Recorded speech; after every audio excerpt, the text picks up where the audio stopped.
This morning, it's going to be so interesting. I already have got on the line Beverly Harry Emmanuel, who is the Executive Director of Community Mediation, the Community Mediation Division, Ministry of Sport and Community Development, and also Dr. Kehinde Bolaji of the United Nations Peace and Development Advisor for the Caribbean. That's the UNDP. So let me say, before we start with the questions, because we're so curious to know and want to find out and learn all about this. Good morning to Beverly Harry Emmanuel and Dr. Kehinde Bolaji. Good morning to you too. Good morning, Ria. Good morning, listeners. Good morning, and good morning to our dear listeners. Thank you so much for being here for this program. Thanks to the Ministry of Sport and Community Development and, of course, the Community Mediation Division as well, as we jump right in this morning, because today we've got a representative from the UNDP. So, Dr. Bolaji, I'm going to start with you this morning.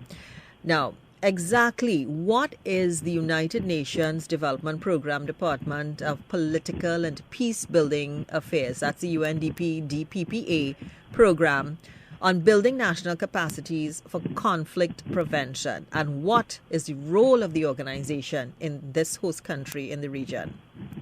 Thank you very much. You're welcome. The United Nations Development Programme is the development arm of the United Nations that supports over 162 countries globally to strengthen their governance mechanisms in the area of political governance, environment, as well as inclusive economic growth.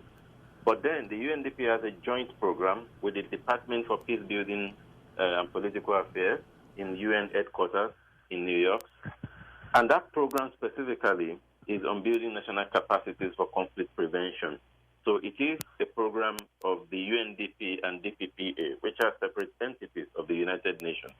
The program on building national capacities for conflict prevention is focused on supporting, national institutions in effectively preventing and resolving conflict. What we do is to look at the country and look at the very excellent and smart institutions that you have for resolving conflict, and then we use our global networks to get top-notch knowledge, to get top-notch ideas and perspectives to support the national structures in the area of providing conflict prevention services. In addition to our technical support, we also partner with the government financially to help build a culture of peace through training, through analysis, as well as through engagement with communities at risk of violence and conflict. Wow, that's a lot of different things, boy. Now, Mrs. Emmanuel, what is community inclusive? What is the Community Inclusive Mediation Project? What is that all about? Well, this project is it's a pilot project in which we have adopted an approach of inclusion of citizens and, by extension, communities in the reduction of violent conflict. By dealing with conflict, community grievances when they arise in the community before they become entrenched and escalate into, the aggression, which could lead to two common destructive and dysfunctional responses, which too often end badly for everyone. This initiative has for us and for our country the potential to lengthen and strengthen the reach of community mediation into communities by providing a pathway, if we wish, for communities to be equipped with the training, resources, and support so that our communities they can become more empowered to take responsibility for resolving their own issues. There was a time in our history when this was the way things were done. Through this, our communities would then become collectively accountable for creating the types of conversations that are required to build and enrich our neighborhoods. So this project, the Community Inclusive Project, adopts an approach which has two main outputs: the strengthening of the capacity of community-level mediation, and so that we can promote a culture of peace in our communities, And we are doing this by including, well, in the pilot, at the pilot stage, at least 25 citizen mediators. That's how we refer to them. And these citizen mediators have been drawn from 3 communities, Sangre Grande, Carenage, and South Heritage for the pilot. And they have been trained in a specifically designed 5-day community mediation skills development program. But their training will continue in areas of advanced community mediation skills development. And these are things such as community building, emotional intelligence, sensitization on gender issues, anger management, confidentiality, conflict de-escalation, effective communication, skills like that. Now, the second major output would be what is coming up next week, the sharing of our experiences in terms of the design, the conceptualization, design and implementation, as well as the lessons learned with our curriculum neighbors and our extended national public. And I think our communities are really capable of taking this charge and responsibility, so that the second output, where we share our experiences with CARICOM, would give us an opportunity to showcase what has been done and to really address the issues that would have come out. Because what we had planned and the eventual outcome and output would have been significantly impacted by the COVID-19 pandemic that popped up right as we got started. Yes, so I want to say to Ria, that this project over time really presents us with the potential to create better, brighter, more holistic communities and social cohesion through the inclusion of these community members and stakeholders as peace builders. And you say too that you're actually using people from the community to train in that so that they can take that forward. That's correct. That's the brilliant. whole idea. Yeah. Community inclusion. Yeah, that's brilliant. Dr. Balaji, why did you partner with the Community Mediation Services Division? Why that partnership? Thank you very much. There are 3 reasons why we chose to partner with the Community Mediation Service Division. The first motivation for us is the track record of the organization. We did our research and we tried to look at the organizations working on building peace, particularly government-run organizations. But the challenge with many organizations that we examined was data and evidence. They didn't do really good work in providing evidence of the work they've done, unlike the Community Mediation Services Division. So we had the data, we could see their track records. We also know that they have a very good legal mandate to engage in this type of mediation activities, either the court-ordered ones or the ones within the communities. So that made us to be comfortable to work with them. The second reason why we chose them was we understood that in spite of the very good practices that they still had challenges with caseloads and the time lag. So there was a lot of demands from the communities to invite the government to resolve conflict for them. The government now meaning the CMSB. But the CMSB had challenges with the number of staff that they had who could not really, respond timeously to the demands coming from the communities. And this was a problem we wanted to partner with them to solve. The third reason, which is the most important, is that the communities continue to experience issues of violence and conflict, and we feel that working with an institution that people trust, an institution that has a track record of providing evidence for its work, that has seasoned professionals, will really help to solve part of this problem. And we are proud that after about a year of going on with this project together, that we have been able to work collaboratively to solve some of the problems at the community level. Wow, that is really great to hear. Now, Mrs. Emmanuel, what are some of the benefits? Because, this is a great collaboration between the UNDP the DPPA and the mediation divisions here in Trinidad and Tobago. But what are some of the benefits of community mediation as opposed to court-annexed mediation? Because I mean, that saves so much time and so much everything, money, everything. But you tell us, what are some of the benefits of the community mediation framework? So thanks for that question, Ria. And it's a really good question because it's an issue that we frequently have to clarify. As you rightly said, community mediation saves time and money because let me define court-annexed mediation firstly. Court-annexed mediation comes about when parties in conflict approach the court, either because voluntarily or because it has become a police action, a thing that has happened and the law became involved. So parties approach the court, the matter gets to the court. The parties either request mediation at that point or some alternative to what they may see as the inevitable outcome, which neither party would come out really winning. Or the court in its wisdom could say to the parties, I think this matter is one that can be resolved through mediation. So the court proposes mediation or the parties ask for it. And this usually would take place at any point, either prior to the commencement of the actual action in the court, but once it's before the judgment is handed down or obtained. So that's court-annexed mediation. So it's really just about resolving the conflict that's in front of us. Community mediation, however, is a broader framework. It's a more holistic approach to conflict resolution that ultimately aims to achieve behavior modification at the individual level, the family, and the community levels.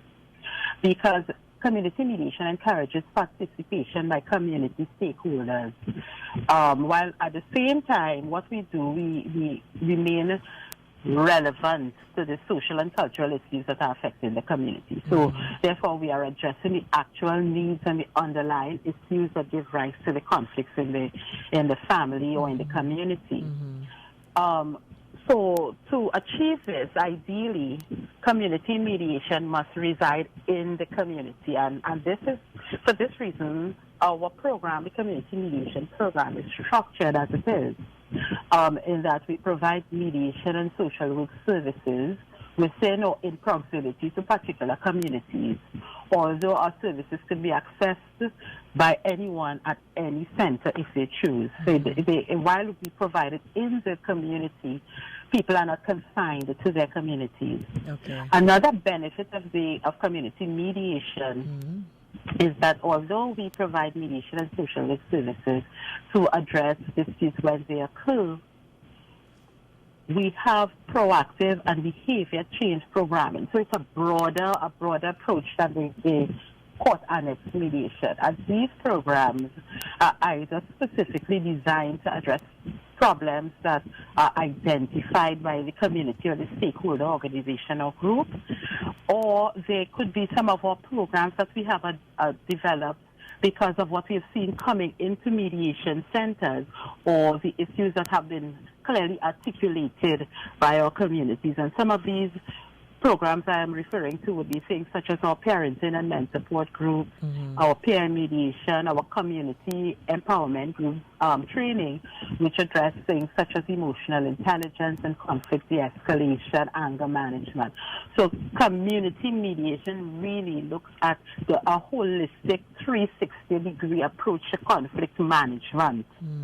And because very important for us at community mediation, which is something that is not available to the court, we have initiated, we have taken a decision a long time ago that access to community mediation must be available to everyone who wants it. And so it's important to us not to leave any communities out. So we have implemented a mediation mobile unit, which actually takes all our services into our underserved community. So that's the difference between court annex and community mediation. All right, thanks. Wow. and Dr. Balaji. Now, tell me, why is the project a complement after everything that Mrs. Emmanuel has just said? Why is the project a complement to the work of Community Mediation Services Division? Thank you very much for the question. And I think this is the most important part for us as the United Nations.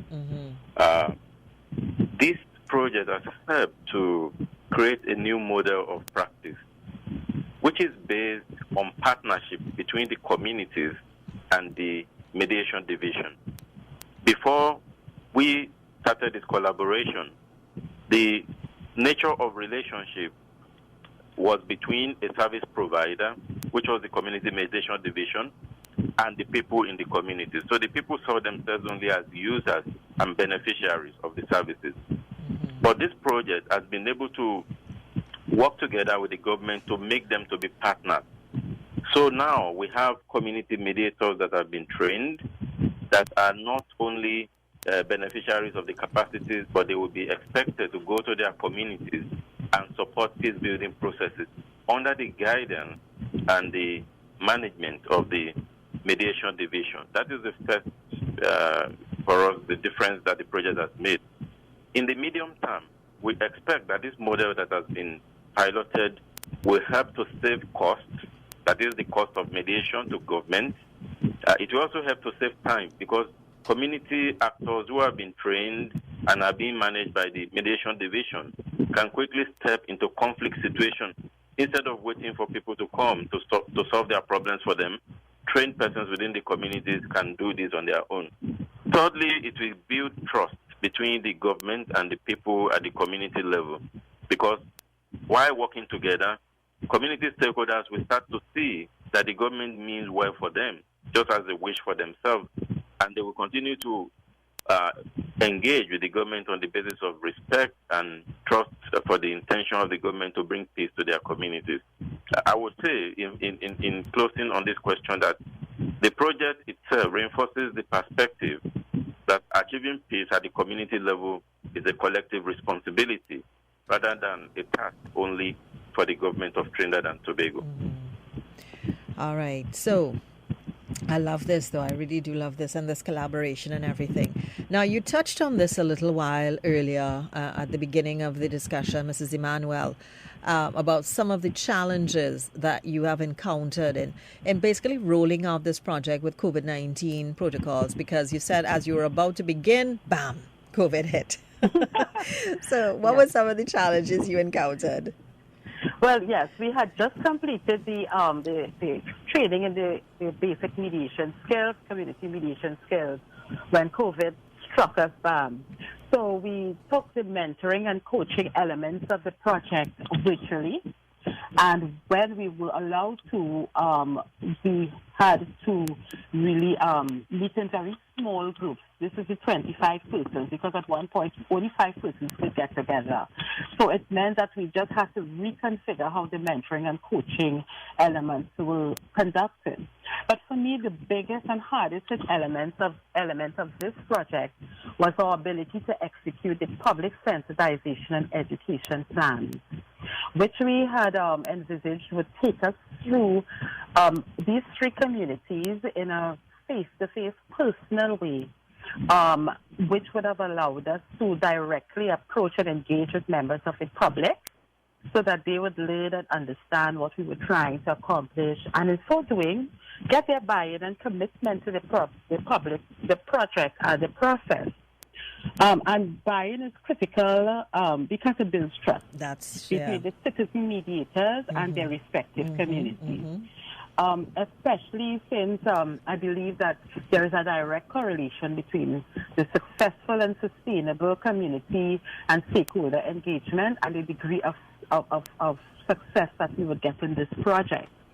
So while this was affected, what we had to do was resort to using virtual means, but we still have to find a way to engage with persons in the communities who do not have access or have limited access to digital media.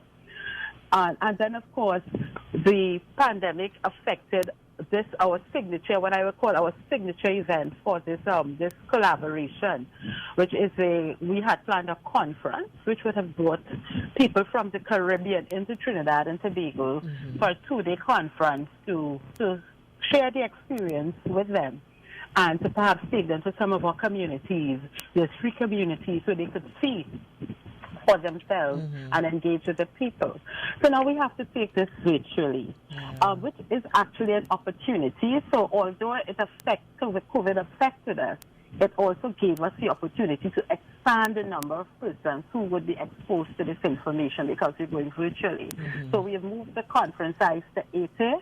So from 80 to approximately 300 persons who could now be invited into the space.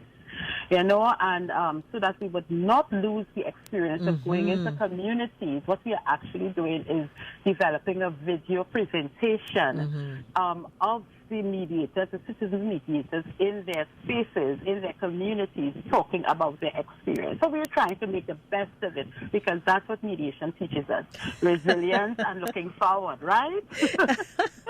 Well, look at that. You're using it in all aspects of mediation.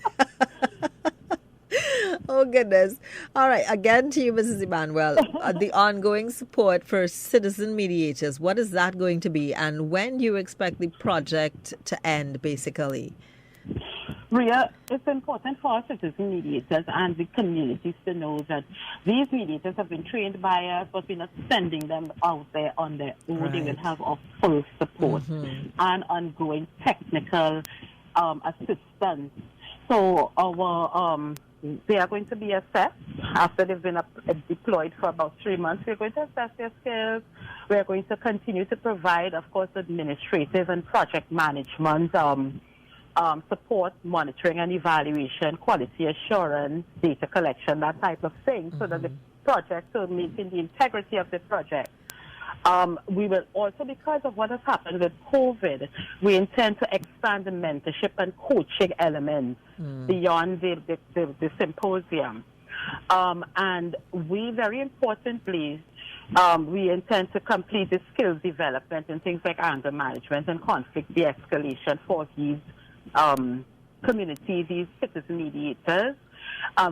Very importantly, I want to say to them and to their communities that we really appreciate, we recognize and appreciate their selfless service by coming forward as volunteers to perform these duties on behalf of their communities. So at Community Mediation, we are exploring initiatives and ways that we could, things that we could execute in-house, using our in-house competencies to specifically benefit the development of these citizen mediators in recognition of their contribution. Great. Dr. Balaji, tell us, what is the Community Inclusive Mediation Virtual Symposium? As rightly said by Beverly, this is the flagship or the climax of all the activities involved in the Community Inclusive Mediation Program. Of course, we started about a year ago with activities ranging from mapping of communities, selection of mediators from the communities, provision of training on basic mediation, mentorship, simulation exercises, as well as live mediation sessions. Now the symposium, which is coming up on the 4th of November, is to share the detailed implementation process and results with government institutions, development partners, and non-governmental organizations working on mediation and conflict prevention across the Caribbean region. As you know, Trinidad is a major influencer when it comes to the Caribbean. Trinidad and Tobago has been a pacesetter in setting norms on peace and security. The International Criminal Court was pioneered. The idea was pioneered by Trinidad and Tobago. And in recognition of this, we believe that it is good to share this model with other countries in the Caribbean.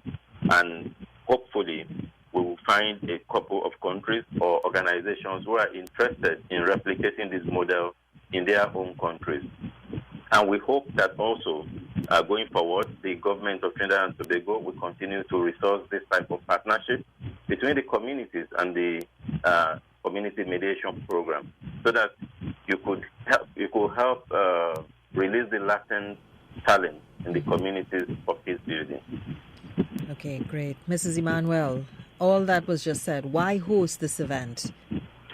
Well, COVID has shown us, the last year has shown us that it is even more necessary now, and even more urgent now to share our experiences with our CARICOM neighbors.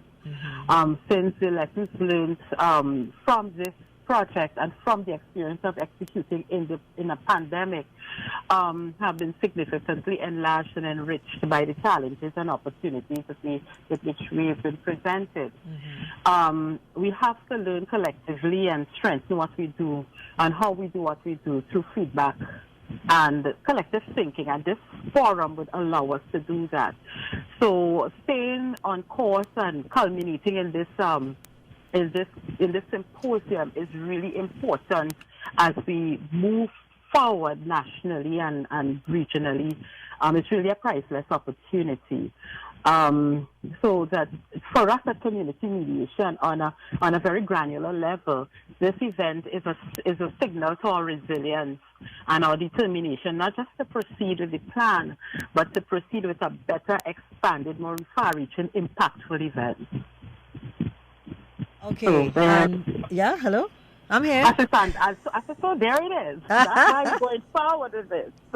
All right. So how now do you contact the Community Mediation Services Division if you're interested in services or even if you're interested in a symposium or both? How do you contact the Services Division? Well, we think people, because of our current situation, to call in before they come to the center, preferably. So if you're in the north, you can call us at 625-2819. For areas around San Juan, 638-8133. And Tunapuna, 497-6068. In central area, 693-2955. In Hoover, 679-3660. In South, Point Fortin specifically, we have 648-2888. And if you are invigorated by what you've heard this morning and you want to be a part of our symposium, you can send an email to my colleague Karen.Mathura, Mathura, at community.gov.tt, or call 693-2771, or you can contact Renee at 225-4267, extension 110, or 461-2829. But you must do this by Friday, preferably. Oh, okay. Yeah. Friday. Well, anyway, today is what, Wednesday? So Wednesday. Still got some more time. Yes. You still have some time. Oh, my goodness. I want to thank you both for this because this is so interesting. The whole collaboration with the United Nations Development Program, Department of... these titles were a long, boy. United Nations... And let me start over. United Nations Development Program, Department of Political and Peacebuilding Affairs. Oh, my goodness. I almost ran out of breath. But you got it. I got it. The UNDP NDPPA program, and of course building national capacities for conflict prevention. And I'm so glad that this is happening. I mean, it started a year ago, as Dr. Bolaji said, but I'm really happy that it's going forward because COVID-19, and I was talking about this to a psychologist that I have a program with, Wendell De Leon, and also part of the UN too. I was trying to get some interviews with them because, conflicts because of COVID-19 have, in a sense, seemed to increase in this period of time. So I think more than ever, we need the mediation division, and more so as a community, because maybe if we get back that community spirit, they may be able to jump in and help the individuals as well. So I am so glad that this project is underway, and I really, really hope that it helps our community and our country at large. I really want to thank you guys for doing this. Thank you, Ria. Thank you so much. Beverly Harry Emmanuel, Executive Director, Community Mediation Division, Ministry of Sport and Community Development, and Dr. Kehinde Bolaji of the United Nations Peace and Development Advisor for the Caribbean. Any final words before you leave? Yes, I would like to just invite my fellow citizens and all of us who reside in Trinidad and Tobago to understand that the quality of our conversations and our community living is really up to us, and we have to be responsible and accountable for creating our communities as we wish them to be. Let it come back to the good old days, the old time days. That's right. Dr. Balaji? Well, I want to thank you for the opportunity you have given to us as the United Nations to partner with a very effective, very efficient division within the Ministry of Community Development, but also to encourage young people, particularly in the so-called high-risk communities, and also women leaders, women organizations, to take advantage of this new partnership, to engage more with the mediation division so that there will be more boots on the ground in preventing conflict, and we hopefully will not have so much violence in this community. Yes. Thank you very much for the opportunity. Thank you so much for giving us the opportunity to let everyone know about this as well. So thank you once again, Beverly Harry Emmanuel and Dr. Kehinde Bolaji. Thank you both so much. Thank you. All right. And that is our program for this morning here on Talk City 91.1 FM, brought to you courtesy the Ministry of Sport and Community Development, and of course the Community Mediation Division, telling us all about the services that are in fact being offered by Community Mediation Services, and also through the Ministry of Sport and Community Development. And of course, teaming up with the United Nations there, Peace and Development, Dr. Balaji, the Peace and Development Advisor for the Caribbean, and out of the United Nations Development Program, Department of Political and Peace Building Affairs. Thank you so much for joining us this morning here on Talk City 91.1 FM.